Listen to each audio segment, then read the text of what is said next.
Hello, my name is Denise Kennedy, a contributor of Spread His Word Ministries. I'm here to deliver this month's SNAP study, an abbreviated word for the Fruitful Living tip. The message that I want to share with you today is about heart posture, living life as a result of someone else's sin. What happens when the situation you're in is a result of something done outside of God's will? Whether it's a child dealing with abandonment from a broken home, a health-related complication that you've inherited from someone else's poor choices, or infidelity and distrust in a marriage. I want you to know, whatever the situation, you are not alone. In the book of Genesis, chapter 29, we are introduced to Rachel, Laban's youngest daughter. And Rachel was said to have been beautiful in form and in appearance.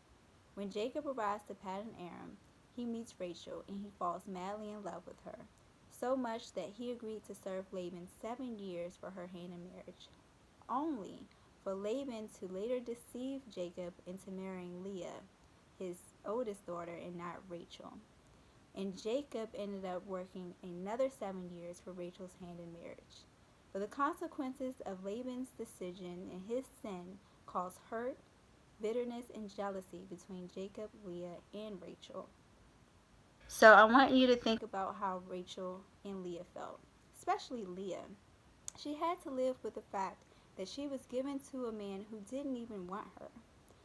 But in the book of Genesis, chapter 29, verse 31, it says that when God saw that Leah was unloved, it said that he opened up her womb and allowed her to bear children.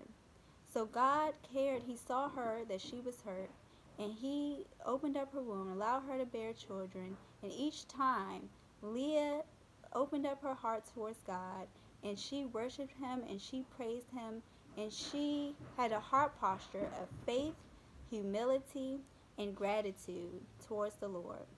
So I ask you, how do you fare when the odds look like they were set against you from the very beginning? What is your heart's posture? And when I say heart posture, I mean your inner attitude. What is your inner attitude towards the Lord when you are in situations that look like they have no light whatsoever and there's no way out? How do you deal with the issues of life? Well, Proverbs 4:23 tells us to keep our heart filled with all diligence, for out of it springs the issues of life. Surrender your heartache and your buried heart to God. The posture of the heart says a lot about you, and it says a lot about how you feel about God. Your heart should be a posture of complete surrender, humility, adoration, and faith, similar to that of Leah. A surrendered and a humble heart tells God that you are releasing control to Him, and you are believing in Him and trusting Him to work it out. A heart of adoration acknowledges God and who He is, who He was, and will forever be. And a faithful heart lets God know that you trust Him to keep you, no matter the situation. When we are not functioning from a godly heart posture, we are not functioning in a direct alignment of God. Ask yourself, are you out of alignment with God? What is your heart posture? And I can understand that it can be difficult to see the light, especially when you're living in suffering in a desolate place for so long. Even when it feels like you're all alone, remember that God sees you just like God saw Leah, and then He saw that she was unloved.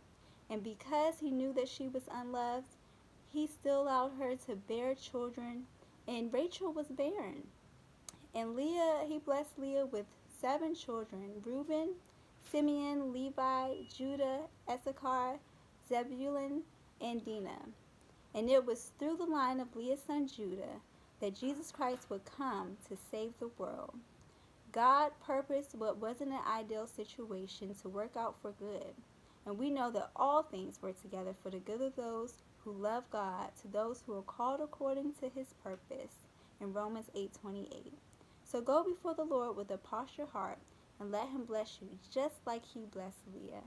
God bless you.